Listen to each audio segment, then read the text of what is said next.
Take over, Elon, just take over. He gave him nearly $300 million to win the election. He gave him a seat at the table. He took a chainsaw to government waste. This is the chainsaw for bureaucracy. He gave him a golden key in thanks.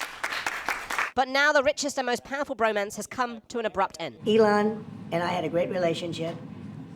I don't know if it went well anymore. President Trump was responding after Elon Musk took to X, his social media platform, to attack the president's big, beautiful bill, saying, "I'm sorry, but I just can't stand it anymore. This massive, outrageous, pork-filled congressional spending bill is a disgusting abomination. Shame on those who voted for it." The president then said this in the Oval Office. I'd rather have him criticize me than the bill, because the bill is incredible.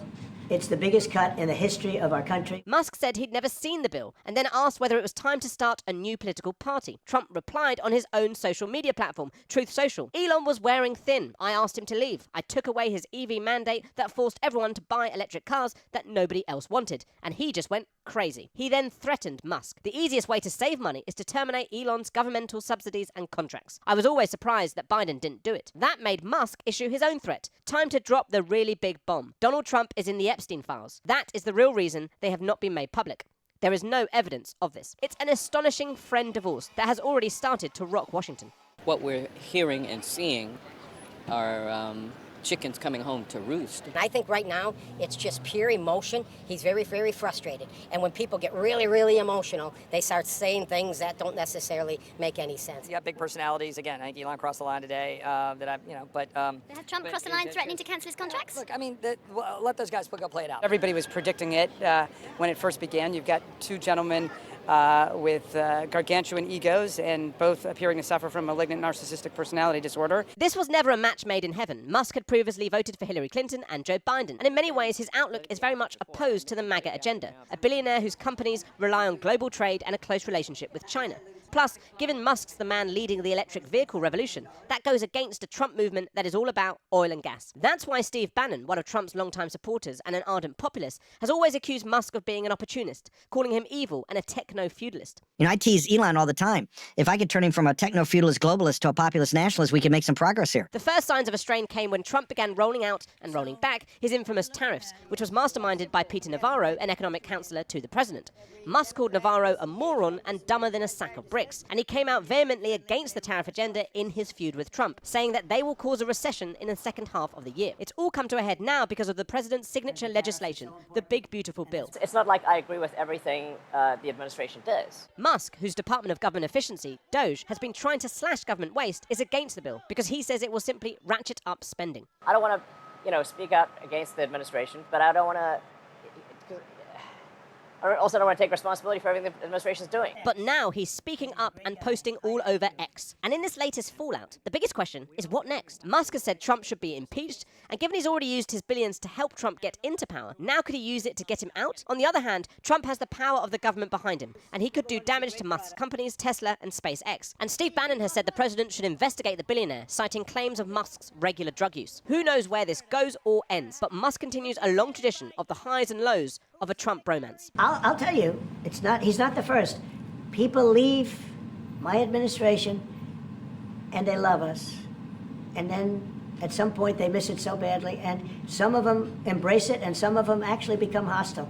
I don't know what it is. It's sort of Trump derangement syndrome, I guess they call it. And so now I'm going to talk to Gary Gerstle, a historian and an author, and we're going to go through the sort of knotty intricacies of this Musk and Trump fallout. So Gary, firstly, what do you make of this argument between these two powerful men? Is it just a sort of a short bickering, or do you think there's something more momentous going on here? Well, welcome to Worldwide Wrestling through 2 stars of the show. On the one hand, it's clear that a falling out was coming for some time. These two super alpha men used to being the dominant dog in the room, and the question for months has been how long would they be able to tolerate each other? And you can see signs of a breakup coming, Doge not working very well, Musk suffering multiple defeats. But the precise timing of the explosion came as a surprise and has been filling up the airwaves. And because these people are not just rich and powerful, but basically own extremely powerful social media platforms, it's all people have been talking about in the last 24 hours.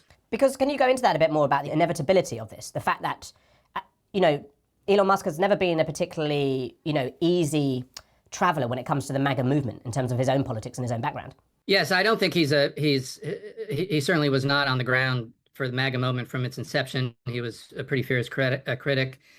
of Trump in 2016. He thought of his political sympathies as then lying with the Democrats. His EV commitment and Tesla fit much more comfortably into a democratic worldview, worried about climate change, offering America's solution to ease the green transition. And of course, MAGA is deeply opposed to any kind of subsidies that are going to accelerate the green transition through government subsidies. I think they don't mind if markets adapt on their own. But the idea that this is something that the government would support, and the government has been supporting Tesla with massive subsidies during its history. This has never been a favored MAGA program, nor something that Trump has liked or wanted to promote. And given his determination to deconstruct just about everything the Biden administration did in terms of the green transition, that he would go after Tesla's economic subsidies, and that's a significant part of the big, beautiful bill that is in Congress right now. That does not come as a surprise. I guess the surprise is more, why did Musk wake up at this moment? Perhaps the best understanding of that is that he's taken a series of hits and defeats. He poured $20 million into a Wisconsin Supreme Court primary election, which he lost. Doge is a failure. The Tesla brand has been deeply hurt, both domestically and internationally, by his fervent support for MAGA. So I think it's probably an accumulation of defeats that made him wake up one morning and say, wow, I'm in a good deal of trouble. Does that mean you would agree with what Steve Bannon's always said, that this is just a guy who's an opportunist trying to jump onto the Trump bandwagon? I mean, why was Musk involved in the first place, do you think? It's funny to hear Bannon talk about Musk being an opportunist when Trump defines the meaning of opportunism. I think that's too simple an explanation because Musk is part of a whole faction of Silicon Valley and high tech that has gone over to fervent support for Trump. And if we want to understand that, we have to go back to the Biden administration and understand that one of the major projects of the Biden administration was to discipline capital in ways that had not been disciplined in a long time. And there were a series of initiatives undertaken by the Biden administration to discipline and impose regulation on high tech of a sort that had never been done before.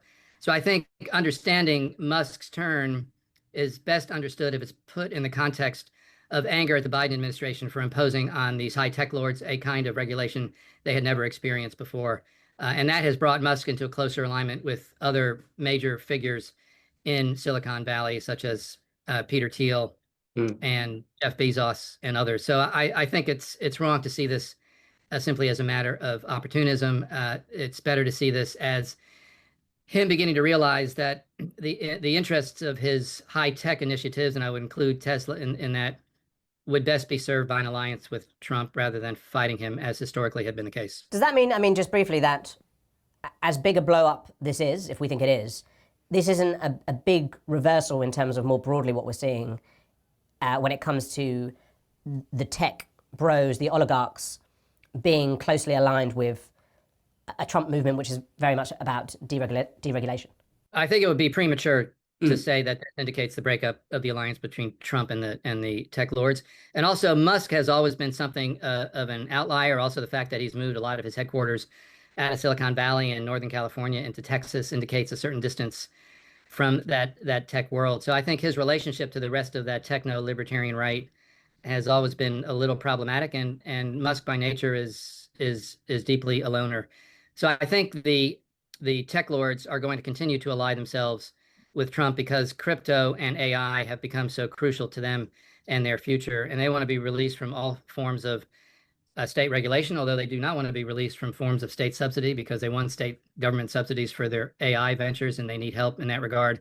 But I'm sure if we were in the boardrooms or in the private conversations with the tech lords today, they are extremely nervous about this fight and beginning to understand that there are fundamental elements of the MAGA movement that are not in sympathy with the future they imagine. Because MAGA at its heart is not a libertarian movement. It's an economic nationalist movement.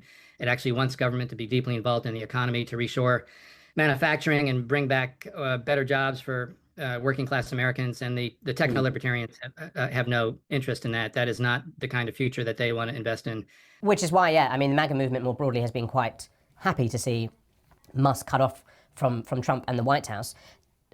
Conversely, though, does that mean that Musk could actually be a threat to Trump, though? I mean, this is a man who's figured out that, if I pump lots of money into the presidential election, it can have an impact. It didn't have as much of an impact in Wisconsin. Could he, he's already tweeted about possibly setting up another political party. Do you think that could be an actual threat towards Trump, that either he pumps money into Republican candidates who are opposed to the MAGA movement, opposed to Trump, or whether he even starts to give money to the Democrats again? Well, the hardest thing to do in America is to set up a new political party. So that don't put your money into that, into that Las Vegas series of bets. But it's quite possible that Musk will devote many millions of his fortune, of his hundreds of millions of fortune, to mounting candidates that are going to challenge Trump economic nationalists in primaries.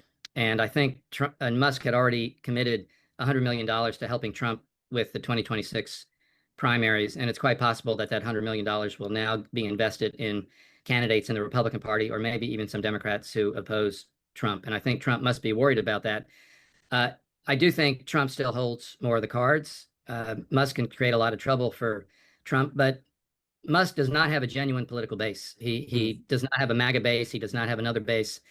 He's a loner. He's the richest man in the world. He owns an incredibly powerful media platform that allows him to broadcast all sorts of things and generate all kinds of influence. But I think what he's confronting now is a steep decline in his popularity across the United States and across the world. So it's not going to be easy for him to certainly to oust Trump or to oust majority.